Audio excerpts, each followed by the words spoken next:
이리온. 몇 회죠? 184회입니다. 예. 최근에 이제 지수가 급하게 올라왔어요. 이제 다시 한번 좀 약간 전체적 장을 한번 점검해야 되는데, 우리 신종호 팀장이 전체적인 하우스뷰를 정하니까 일단 그 어떤 분기 자료 일단 나온 상황이기 때문에 이걸 갖고 좀 얘기를 하려고 해요. 최근에 너무나 이게 매크로가 불확실할 때는 무슨 얘기를 해도 사실 별 의미가 없어서 사실 매크로 코멘트도 많이 나와도 제가 자주 녹음 안 했는데, 여기서 한번 맥을 잡아야 될 것 같아요. 오늘부터는. 그래서 듣기로 하고, 하여튼 하겠습니다. 그리고 뒤에 이제 정다운 연구원이 저 이제 글로벌하게 봤을 때 그런 어떤 국가별로 좀 어떤 상황인지 뭐 여러 가지 선호도 같은 거를 같이 좀 보면서 아이디어 찾아봅시다. 네, 먼저 인사드리겠습니다. 윤쌤 인조입니다. 네, 투자전략팀장 신종우입니다. 퀀트 정다운입니다. 네, 안녕하세요. 이리온 프로댓글로 염승환 차장입니다. 저희가 이제 방송 요즘에 올리면 댓글이 정말 많이 달리거든요. 근데 요즘에 윤쌤님께서 워낙 좀 또 말씀을 좀 많이 해주셔가지고 제가 이제 댓글 한번 봤는데 다들 공감을 되게 많이 해주셨어요. 뭐 저희 리서치 팀에 대해서도 되게 뭐 베스트 오브 베스트다라고 좀 좋게 평가도 해주셨고, 또 한 분도 그 윤쌤님 말씀 듣고 다시 한번 자기도 좀 투자 그 인사이트에 대해서 좀 영감을 좀 얻었고 어떻게 중소형주 좀 접근해야 되는지 한번 또 생각하게 돼서 좀 좋았다는 좀 말씀해 주셨고. 주가가 올라가서 그런 분위기고 그런 건가요? 다시 빠지면 다시 나쁘게 다신 분이 한 분도 없으시더라고요. 다들 좀. 근데 다시 한번 말씀드리지만 네. 저희들도 하나의 시간일 뿐이고, 다만 제가 제일 뭘 말씀드리는 거냐면 지나치게 어려운 얘기라던가 시장과 별로 상관없는 뭐 현학적인 그런 담론들 최근에 네. 별 의미 없다. 잡음이다. 그리고 오히려 오늘 매크로를 논해야 하겠지만 매크로도 굉장히 인텐시브하게 정말 좀 뭐가 문제고 우리가 지금 뭘 고민해야 되는지에 대해서 저희들도 한번 의견 나누도록 하겠습니다.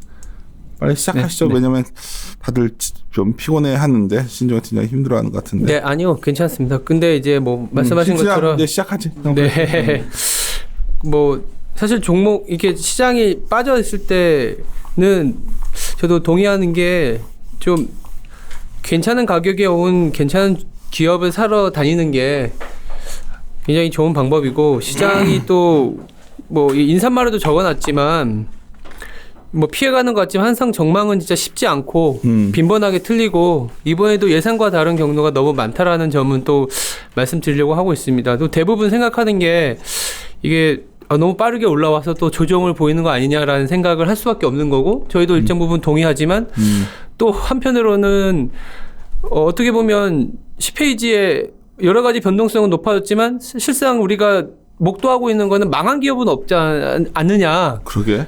망한 기업이 없는데 이게 너무 호드갑이었나? 라는 생각과, 치료제가 나오지 않더라도 미국이 피크치고 내려가면서 뭐 되게 우리보다 많은 걸 알고 계신 분들도 이거 뭐 GDP는 또 30% 까지고 있다, 내지는 이제 다시 돌아갈 수 없는 폭을 보일 것이다라고는 하지만 주가는 이미 먼저 반영을 했기 때문에 또 풀려있는 돈, 정책 이런 것들을 타서 또 계속 올라갈 수 있는 거예요. 그래서 상당히 전망하기가 어렵고 그런 부분들이 조금 어떻게 보면 참 자괴감도 느끼긴 하지만, 어쨌든 지표를 보면서 말씀을 드리면 우리가 약간 구분을 해보면 3월달 10페이지 그림 그리시는. 1분기에 도대체 무슨 일이 일어났었고 그거를 한 단어로 정의하자면 뭐냐라면 그냥 달러 사재기 현상이었던 것 같아요.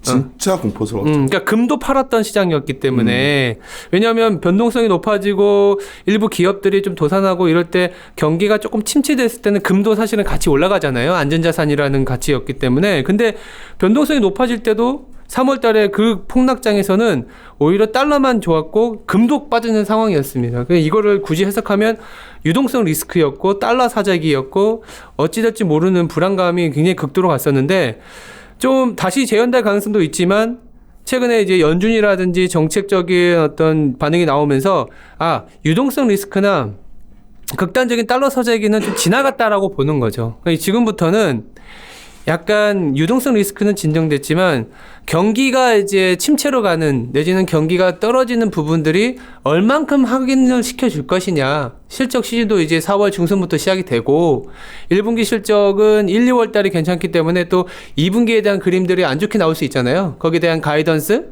그리고 후행적으로 나오는 경제 지표들의 쇼크, 이런 거를 반영해가는 과정이라고 보면 일단 3월 달만큼의 뭐 10%가 빠지고 10% 급등하고 이런 변동성보다는 우리가 그래도 프레임 안에서 지표가 이 정도 나오고 일정 부분 우리나라로 따지면 지금 1800 중반인데 여기서 5% 빠지면은 1700 중반이잖아요. 옛날에는 5% 정도 빠져도 조정이다라는 얘기했지만 네. 요새는 5% 빠지면 감내할 수 있겠네라고 되는 것 같아서 근데 이제는 그런 변동성 그러니까 퍼센테이지의 어떤 등락이 조금은 줄어드는 구간이지 않겠냐라는 생각은 하고 있습니다. 그래서 11페이지에 보면 예전에도 한번 주보를 통해서 말씀드렸던 차트인데 업데이트를 해보면 그러니까 베어마켓 내지는 패닉을 보였었던 상황에서는 그게 예를 들어서 뭐 어떠한 이유인지 간에 그냥 일단 가격이 패닉을 보이고 나면 회복되는 데에는 일정 부분 시간과 가격에 어떤 내성이 생기는 단계를 거치게 되더라고요. 이를테면 인정을 하고 패닉이 왔고 주가가 부러졌고 정책적인 대응은 나왔는데 그 정책적인 대응이 나오는 그 버티기 구간에서 실제 손실의 규모라든지 지표라든지 인거를 감내해 가는 그 구간이 이제 안정화 단계라고 보는데 저희들이 봤을 때 2분기가 그 구간이지 않겠냐. 그러면 시장이 뭐 예상보다 V자 반등을 계속 지속할 수는 있겠지만 우리가 봤었던 이 시장이 패닉 단계 이후에는 오히려 조금은 그 패닉의 실체화를 확인하는 구간이 최소한 한두 달 이상은 진행이 될 수 있다. 그러니까 상승 올라왔지만 저희도 매냥 좋게 보는 게 아니라 어쩌면 지금 이후에 그 신용호 팀장이 계속 말해왔던 게 저한테 나 시장 어떻게 해야 되니 하면 이제 안정화 단계에 들어갔을 때 지표들이 안 좋게 나오는데 이제 많은 분들은 똑같이 우리도 그걸 보고 있어요. 근데 많은 분들은 이제 그거를 좀 과하게 해석들을 해서 2분기도 마이너스고 이럴 GDP가 3분기도 마이너스다 이거 아니야. 지금 그렇게 되죠. 그런 식으로 이제 하는 건데 제가 최근에 옐런이나 버냉키 발언을 보거나 이게 이렇게 되는 또 가장 큰 이유는 우리가 직전 기억에 보통 종속되는데 맞아요. 중요한 내 생각에 금융위기 때 맞아요. 2008년 10월인가 우리 그때 막 고생을 했는데 진짜 돌아선 건 4월이었지만 그 사이에 굉장히 많은 정책이 순차적으로 나왔어요 그때는. 순차적으로 나왔죠. 이번에는 그냥 다 내놨어 내 말이. 맞아요. 맞습니다. 그래서 이제 그러니까 그걸 좋게 보는 사람들은 그러니까 이렇게 볼 수 있잖아요. 물론 경기가 이렇게 패닉이 왔고 캐시플로우가 막히는 한계 기업들이 도산을 할 건데 나온 정책으로는 그거 다 커버해도 괜찮아라는 단계까지 나온 거거든요, 사실은. 그러니까 내가 놀란 게 얼마 전에 그 가이트너 그 뭐냐 그 스트레스 테스트 예.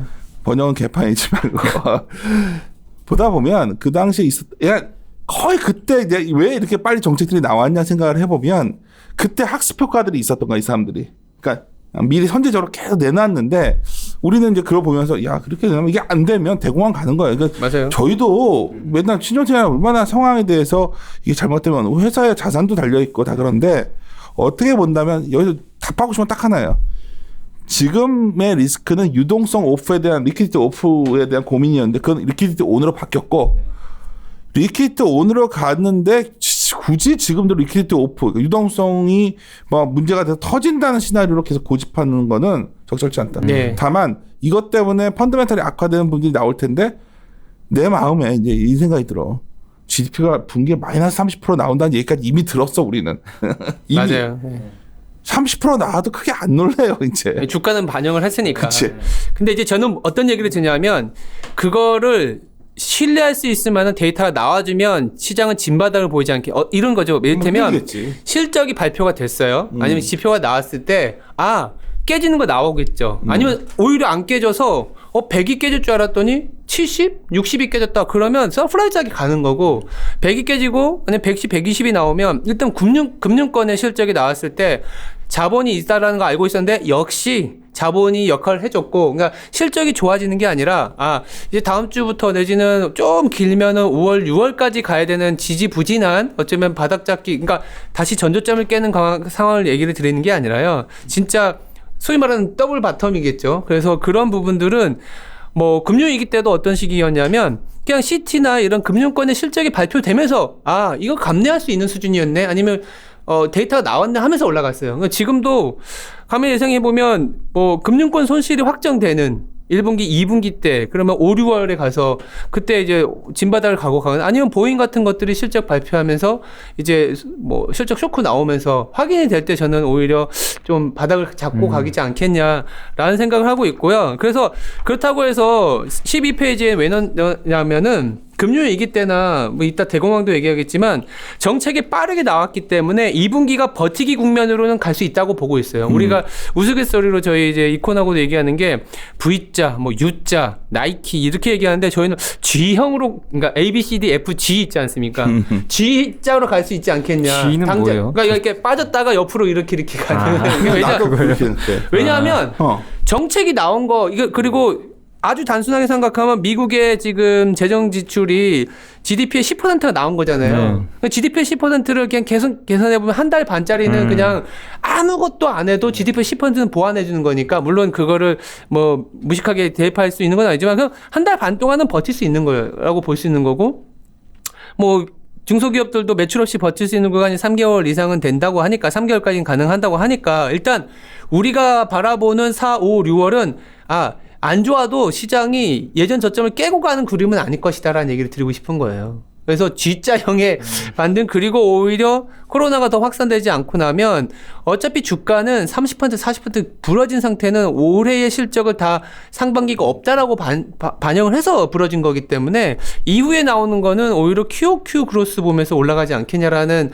시나리오를 갖고는 있습니다. G자형에서 완만하게 올라가는 형태를 갖고 있는데 그 하나의 이제 근거가 첫 번째는 버티기 국면으로 들어갈 수 있다라는 거고 두 번째는 결국 코로나 바이러스라는 부분들이 사회적 격리, 사회적 거리를 두기를 통해서 결국 조금씩 확진자가 줄어드는 뭐 그림을 보이고 있기 때문에 그 정도의 베이스 시나리오로 갖고 가는 거죠.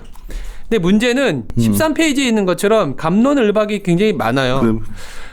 말씀드린 것처럼 경제 지표가 나오지도 않았고 실제 한계 기업이 도산된 것도 안 나오다 보니까 어디까지 어느 가이드까지 시험 손실을 반영해야 되는지를 아무도 모르는 거예요. 그래서 이제 3분기 이제 앞으로의 3개월 내지는 한두 달이 어떻게 갈지도 모르겠다라는 얘기들이 나오는데 뭐 버냉키 의장도 V자 회복 얘기했다가 아까는 또 인터뷰에서 V자 회복은 아닌 것 같아 라는 식으로 좀 약간 후퇴하기도 했고 전형적으로 이렇게 주가가 빠지면 등장하는 루비니 미국 뉴욕도 교수는 I자 폭락을 계속 얘기하고 있는 상황이고 이제 그린스펀 연준 의장은 요번에 얘기한 건 아닌데 작년 초에 재정 지출이 너무 많아지다 보니까 스태그플레이션 얘기까지 나왔었어요. 그러니까 수요는 조금 회복되는데 돈이 이제 굉장히 많이 풀리고 인플레이션 압력만 높아지는 저는 어쩌면 이게 더 가능성이 있을 수도 있다고 보고는 있지만 이 세 가지의 경우를 다들 얘기하고 있는데 아무도 모르죠. 근데 이 세 가지를 왜 갖다 붙였냐면은 왼쪽에 있는 차트 보시면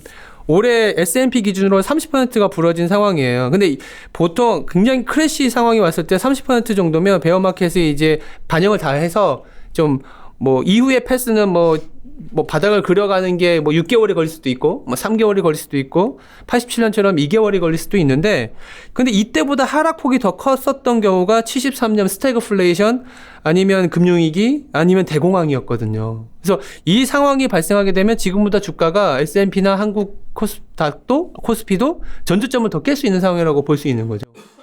근데 대공황하고 스태그플레이션 때하고의 상황이 다른 게 아까도 말씀하셨지만 금융위기의 아픔이 있었기 때문에 너무나 빠르게 정책이 많이 나온 거고 14, 15페이지에 보시면은 그러니까 스태그플레이션이든 대공황이든 우리에게 줬던 교훈은 뭐냐 정책적으로 긴축하면은 작살 난다였다라는 거예요. 그럼 대공황을 얘기하는 거에 대한 내가 얼마 전에 질문 받아서 아니다고 얘기하는 이유가 뭐냐면 대공황이라는 거는 어떻게 보면 그게 갑자기 나온 게 아니라 1차 세계대전 이후에 또 영국이 지위를 잃고 뭐 여러 가지 역사적 배경이 있잖아요. 그러니까 그 과정에서 보호무역주의로 갔었고 그러다 보니까 서로 금을 뺏어와야 되니까 관세를 올렸었고 맞아요.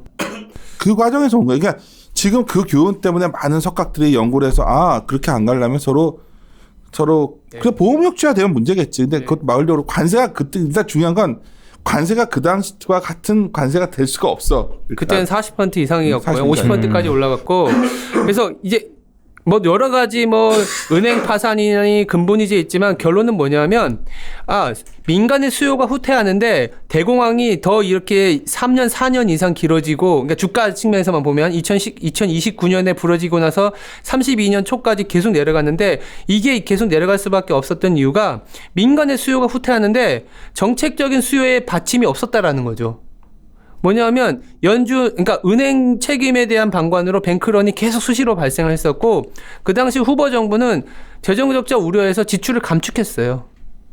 그리고 근본이제를 유지하다 보니까 실질적인 긴축이었고 그래서 지금은 오히려 금리를 과감하게 내리고 재정 지출도 과감하게 하다 보니까 수요가 떨어지는 즉 주가 측면에서는 더 빠지는 상황을 막고 있는 거죠. 뭐 회복은 아니더라도. 그래서 대공황을 상징하는 거는 조금은 다른 케이스고 오히려 그때 대공황이 어떻게 탈출했냐면 결정적으로는 근본이제를 포기하면서 올라갔어요. 그치. 네. 그리고 FDIC라고 우리나라로 따지면 예금자 보호, 그러니까 뱅크런을 막는 그러니까 연쇄 도산의 그런 어떤 안 좋은 악순환을 막았던 게 어쩌면 진바닥을 만들었던 사이클이었는데 지금은 그런 안전장치가 이미 진행이 되고 있어서 대공황까지의 어떤 주가 하락을 보기에는 너무 좀 앞서간 전제지 않겠냐라는 생각을 하고 있고요.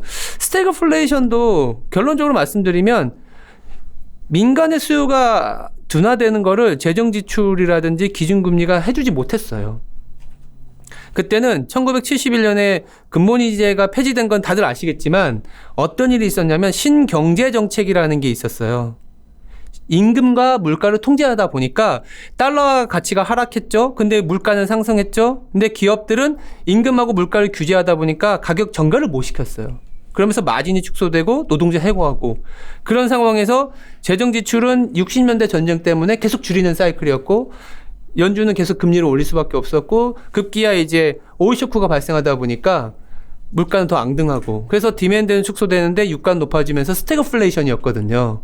지금은 오히려 유가는 빠진 상황이고 그리고 재정 지출은 더 늘리고 있고 뭐 금리는 더 내렸기 때문에 우리가 아까 말씀드렸던 30% 이상 하락 굉장히 안 좋은 사이클로 더 빠지는 게 대공황과 스태그플레이션의 상황이라고 보면 지금은 그렇지 않지 않느냐. 물론 버티기 구간이라는 지지부진한 구간은 있을 수 있겠지만 이 1분기에 보여줬던 아까 센터장님 말씀하셨던 유동성 쇼크나 뭐 이런 리퀴디티 오프에 대한 상황을 하는 거는 지금은 아니다라는 얘기를 좀 드리고 있습니다.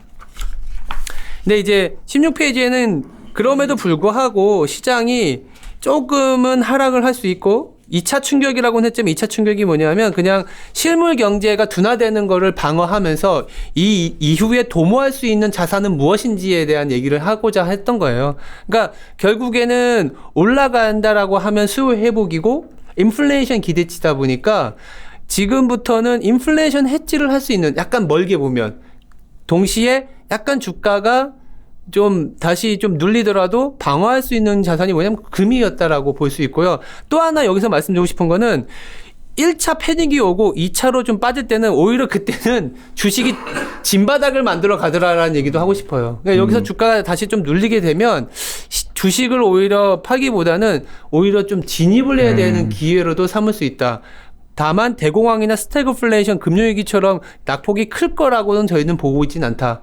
이렇게 좀 말씀을 드리고 있습니다. 물론 근데 뭐 여름가도 뭐 이게 병이 창궐해서 다 걸려 있고 뭐 우리나라도 뭐 난리가 나고 아무도 교류 안 하고 그러면 뭐 방법 없죠 뭐. 그래서 시장에서 우려하는 게 이런 거죠. 19페이지에 보면. 근데 이제 여기 스태그플레이션 얘기하셔서 팀장한테 이제 궁금한 게 제 고객분도 한번 그 얘기는 하시더라고요. 디플레이션 가능성 없는 건가요? 그러니까 유가가 지금 계속 낮은 상태인데 어차피 이게 장기화 될 것 같고 그리고 지금 이번에 금융위기랑 다른 점이 어쨌든 돈이 풀렸는데 그게 은행으로 가는 게 아니라 기업들한테 직접 갈 가능성이 높잖아요. 그렇게 봤을 때는 인플레가 이렇게 그러니까 뭐 물가가 올라간다거나 자산이 올라간다 그거보다는 기업들한테 직접 투입이 되니까 이게 디플레로 가는 거 아니냐 뭐 이렇게 얘기하시는 뭐 고객분도 있으신데 저도 이제 그 내용에 대해서는 저도 생각을 안 해봐가지고 무슨 말이야 정확히? 디플레는 뭐냐면 실질적으로 수요가 계속 줄어드는 거거든요. 네. 그러니까 아니면 돈이 계속 퇴장되는 거 뭐 그런 부분인데 그래서 그러니까 주가가 빠졌다라는 거는 디플레 압력에 대한 것들이 이미 주가는 반영을 한 거예요. 왜 수요가 빠지고 기업들의 액티비티가 떨어지면서 파산하고 그러면 전체적인 양이 빠지니까 그게 디플레에 대한 반응이었는데 그 디플레가 더 지속되지 않게 하려고 정부가 일시적으로 충격이 있는 민간의 수요를 받치려고 GDP 대비 10% 또는 더 이제 추가 지출을 하려는 거고 거기다가 이제 디플레로 가지 않게 하려고 연준이 은행들한테 자본을 보강하거나 내지는 은행들이 규제 때문에 못 사고 있는 약간의 위험자산 LCR 규제라든지 이런 걸 풀어주고 있는 거거든요. 그래서 그럼에도 불구하고 돈이 안 돌면 디플레 올 수는 있습니다. 올 수는 있지만 그런 상황을 가지 않기 위한 그러면 더 나가면 이제 최근에 옐런이나 연준의 전 연준 의장들이 얘기하는 게 그러면 일본처럼 연준이 주식까지 사라까지 얘기가 나오는 거예요. 그래서 디플레 압력이 강하게 더 진행이 된다. 아마 그러면 시장은 더 그 연준의 역할이 강해지면서 오히려 스태그플레이션이 가능성이 높아질 수 있어요. 우리가 대공황 때 연준이 생긴 거예요.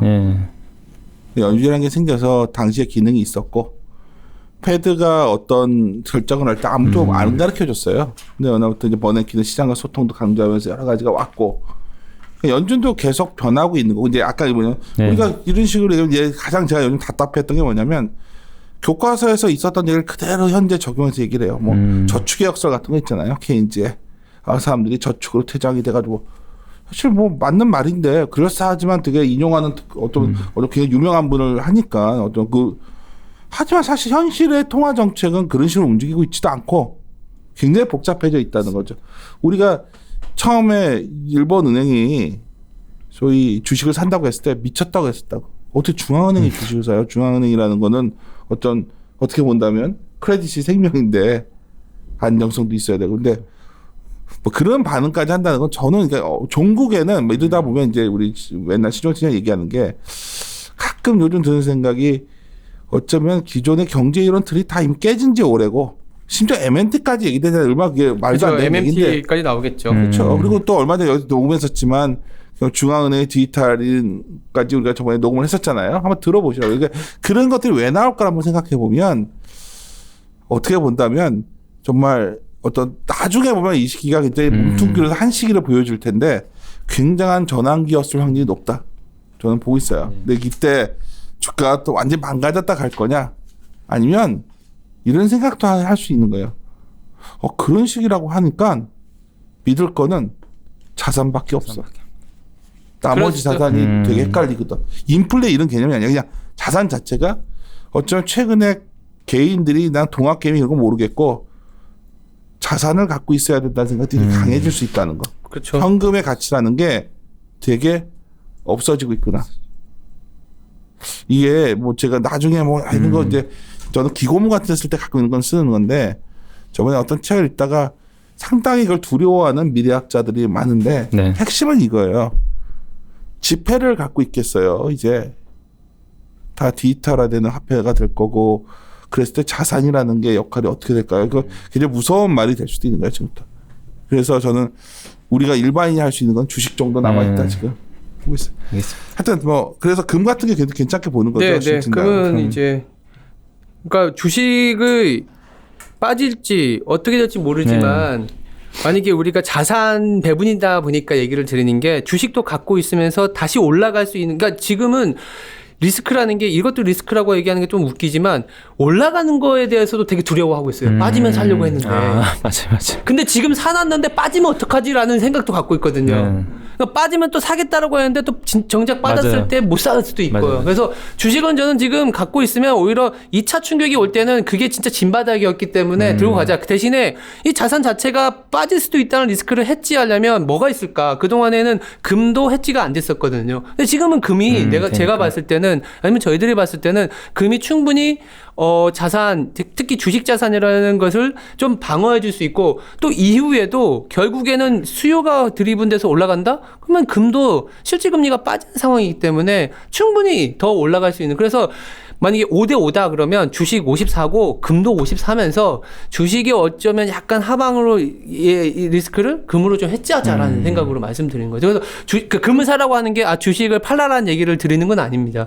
그 우리가 1분기 충격이 2분기에 실체화될 때 그거에 대해서 조금은 못 견딜 수 있는 어쩌면 주식을 성급히 팔 수 있는 그런 리스크를 금으로 좀 해지해 놓자라는 얘기인 드리는 네. 라고 볼 수 있고요. 그래서 2분기에 대한 얘기들을 많이 할 때 대부분 이런 것 같아요. 19페이지 보시면 제가 18페이지 정하지만 현재로서는 심증만 있고 물증은 없어요. 이 물증은 찾으려고 많이들 노력을 할 것 같은데 첫 번째는 이제 세인트루이스 연준에서 이제 그림을 보면 바이러스가 이제 경제 생태계에 습격하는 경로를 이렇게 그림을 그려놨더라고요. 그래서 우리가 흔히 알고 있는 거죠. 디맨드가 약해지니까 캐시플로우가 막히고 그럼 기업이 파산되고 그러면 해고가 나오고 또 가게가 또 지출이 떨어지고 이런 부분인데 지금 현재 스팟으로 보면은 금융권이나 가계권은 그렇게 큰 문제는 아니에요. 가계도 저희가 놓쳤던 게 이런 부분이죠. 가계 쪽에는 지금 레버리지를 많이 안 일으킨 상황이었는데, 그리고 이거는 현금을 지급하다 보니까 최소한 한두 달 동안은 버틸 수 있다라고 볼 수 있는 거고, 금융권도 자기 자본 비율이나 예대율이 70%이기 때문에 도산이 되더라도 충분히 버퍼가 있다라고 보고 있는데, 다만 오른쪽에 보면 비금융권, 특히 기업의 단기 부채 비율이 좀 높아져 있다라는 거. 저는 부채 비율이 낮기 때문에 큰 문제는 없을 수 있지 않겠냐라고 봤지만, 결국은 주가가 빠지는 거는 인정을 해야 되니까. 그러면 여기서 뭔가 도산이 나오지 않겠냐라는 우려들이 있는 건 맞아요. 왜냐하면 20페이지에 보시면 그러니까 하이힐드 스프레드 자체가 워낙 선행적으로 디폴트 레이트의 선행성이 있다 보니까 이렇게 올라가면 여지없이 디폴트 비율이 높아졌다라고 할 수 있는 거죠. 그래서 지금도 높아졌고 그러면 분명히 디폴트 도산하는 애들 나올 것이다. 얘 나오면 또 이게 또 안 좋은 악순환이 될 것이다 라는 게 현재 컨센서스고, 하이힐드가 잘 안 내려오니까 결국 그렇죠. 부도율이 올라올 거다. 그거는 맞을 수 있어요. 왜냐하면 지금 한 1% 내외의 부도율이 지금 레벨만 놓고 보면 2%까지 이상은 올라갈 수 있다고 보면 지금 현재 원래 평시에 도산되는 기업보다 2배 이상은 많아질 수 있다는 걸 반영을 할 거라고 보고는 있어요. 그래서 실질적으로 이게 1분기 이후에 그리고 2분기, 3분기에 나올 수 있을 거라고 보고는 있습니다. 근데 그거가 충분히 하지 않게 하기 위해서 캐시플로우가 막히는 부분을 우리나라만 하더라도 지금 만기 돌아오는 거 롤오버 시켜주고 있잖아요. 연장시켜주고 이자도 지금 지급 유예시켜주고 있어서 문제가 있을 때에는 문제를 발생시키진 않을 것 같아요. 오히려 코로나가 잠잠해지고 경기가 좀 올라오면 그때부터 슬금슬금 하이힐드, 뒤에도 말씀드리겠지만 도산하는 애가 많아질 때 오히려 주가는 플러스였어요. 그러니까 2008년에 하이힐드 스프레드나 이런 것들이 엄청 높아져서 주가는 부러졌지만 2009년에 오히려 디폴트 레이트는 더 높아졌거든요. 근데 주가는 2009년에 높아졌어요. 그러니까 뭐냐면 시차의 문제인데 문제가 있을 때는 이렇게 좀 당장 정부 입장에서는 막 도산을 하면은 이게 막 대공황처럼 막 까니까 도산시키진 않아요. 오히려 회복이 되는 상황 갔을 때 조금씩 이제 우리나라의 뭐 D 모그룹, H 모그룹들도 지금 당장은 문제가 되진 않지만 지원을 해서 조금씩 이제 회복이 되면 그때부터 슬금슬금 이제 엑시트 전략. 그래서 이게 약간 선행성은 있지만 오히려 주식시장에서는 후행성이라고 봐야 돼요. 그렇지만 2분기 때 요 가능성 때문에 주가가 막 치고 나가지 못하는 그런 이슈도 있을 수 있다는 거고, 또 나오는 게 이거죠. 21페이지에 우리나라는 어떻게 보면 이머징이 아니라 어떻게 보면 거의 세이프 헤븐 같은 역할을 하거든요. 근데 지금 멕시코나 브라질, 남아공 같은 경우 환율을 미치게 올라가고 있어요. 네. 그러니까 네, 그래서 이 부분들도 야 이머징 어딘간 작살 날 거야라는 게 이머징이 곧 터질 거고 네. 터지면은 뭐 어떠냐 근데 그 얘기들이 또 나올 수밖에 없어요. 그게 이제 2분기 때 시장이 어쩌면 좀 안 좋은 뉴스로 나올 수 있는데 아시아권은 사실은 더 건전해요. 그래서 주가 한국만 놓고 보면 그렇게 막 그 소용돌이를 치면서 올라갈 상황은 아닌데 이머징이 문제가 됐을 때 가장 큰 게 이제 달러가 굉장히 강했을 때라고 볼 수 있는 부분인데 한국은 이게 제조업 기반이라 그런 건가요? 다른 나라는 좀 약간 뭐 원자재 기반의 기업 국가들이 더 지금은 리스크가 있는 건 맞고요. 통화 그러다 사업도 안 된 나라들이 네. 더 위험해. 그래서- 그래서 수합이 됐고 그러니까 저도 약간 이거 보면서 이해가 안 되는 게 약간 그래도 멕시코도 제조업을 하잖아요. 예, 예.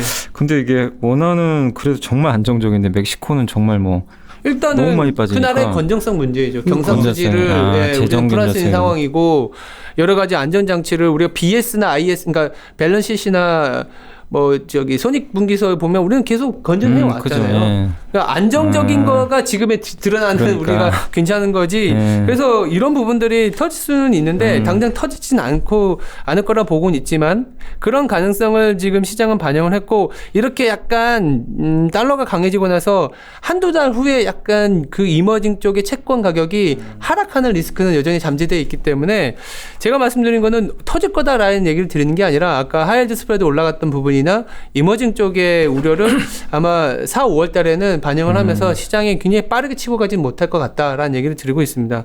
근데 문제는 그 상황이 오히려 바닥이었다라는 얘기, 그러니까 좀 대치되는 얘기는 하고는 있지만 분명히 말씀드리고 싶은 거는 23페이지에 보시면 아까 얘기 드렸던 그거예요.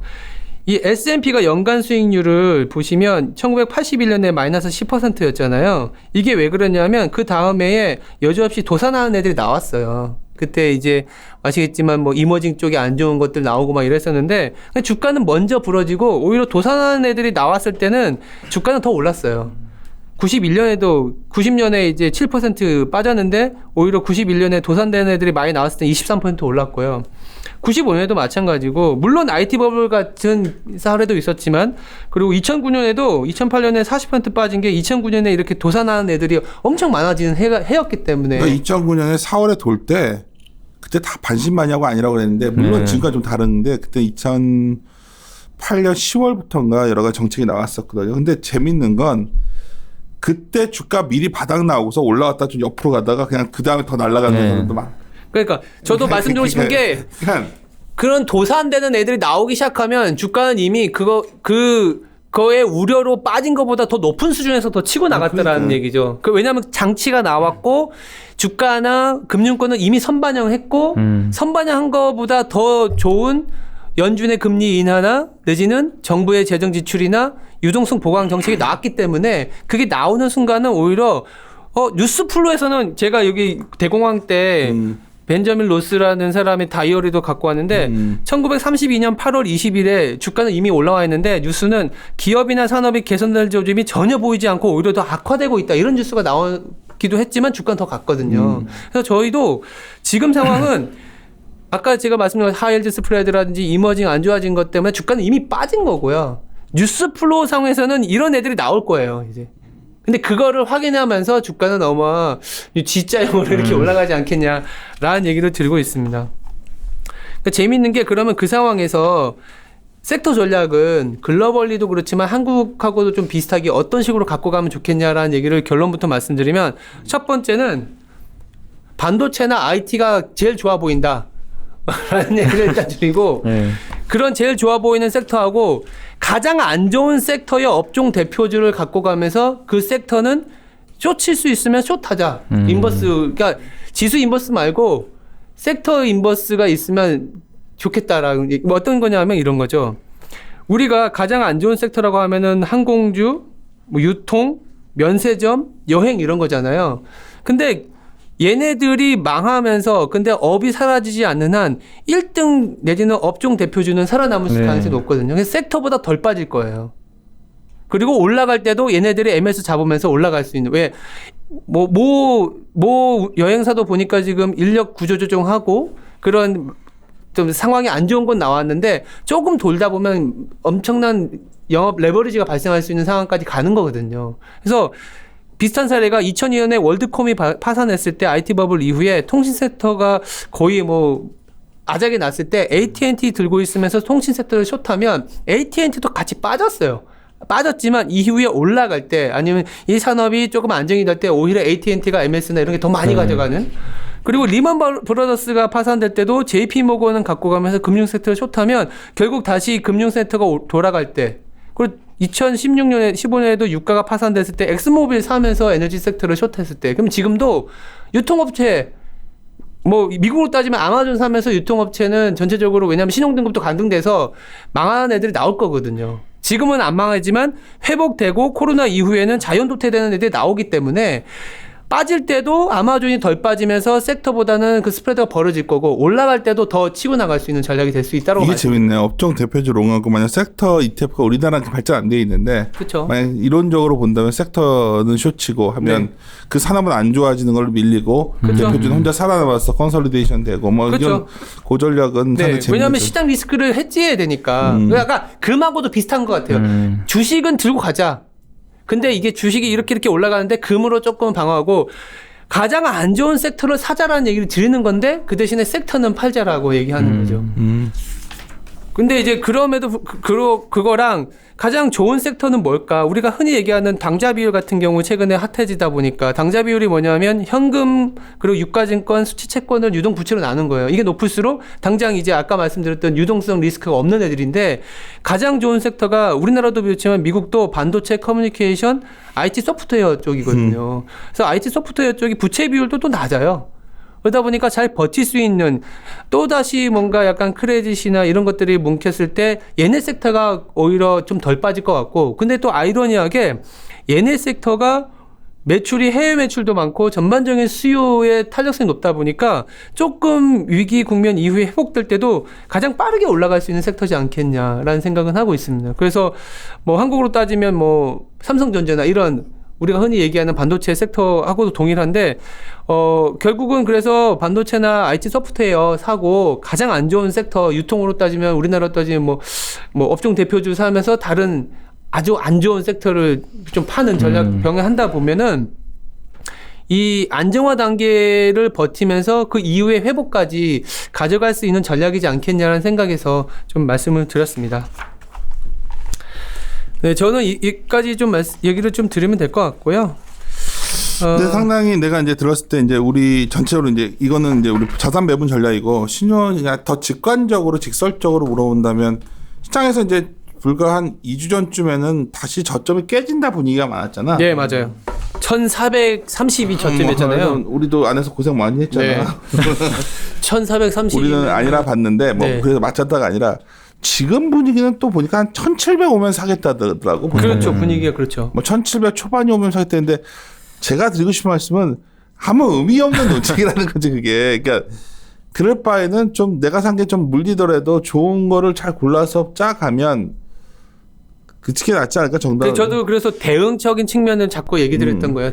자산으로 보면 주식은 좀 팔기에는 아직 아까운 타이밍으로 가는 것 같은데 그래도 우리가 해지를 해야 되니까. 그러니까 하이힐드든 뭐 이머징 이런 게 있으니까 변동 금을 갖고 가면서 주식이 올라가는 것도 좀 같이 가자라는 거고 IT나 반도체 이런 것들도 갖고 가면 좋겠는데 뭐 버티면 이건 괜찮을 수 있고 아니면 만약에 약간 좀 리스키하게 접근한다 그러면 가장 안 좋은 섹터는 분명히 한 명은 살아남을 텐데 한 명 좀 우량한 우리나라로 따지면 유통의 뭐 대장주는 살아남을 텐데 걔는 갖고 가지만 걔가 빠지는 것보다 다른 애들은 더 빠질 거거든요. 그거를 쇼치는 전략이 오히려 괜찮지 않겠냐라고 말씀드리는 거죠. 나는 더 쉽게 말하면 이 생각 들어요. 지금은 무척하게 납폭가대로 쫙 다 올라왔다면 이젠 정말 괜찮은 것만 가져가고 나머지는 그냥 현금 들고 있는 게 낫다. 그럴 수도 있죠. 네. 그게 낫지 않겠나 생각을 하는데 그런 차원에서 그러면 우리 퀀트 얘기 좀 들어봅시다.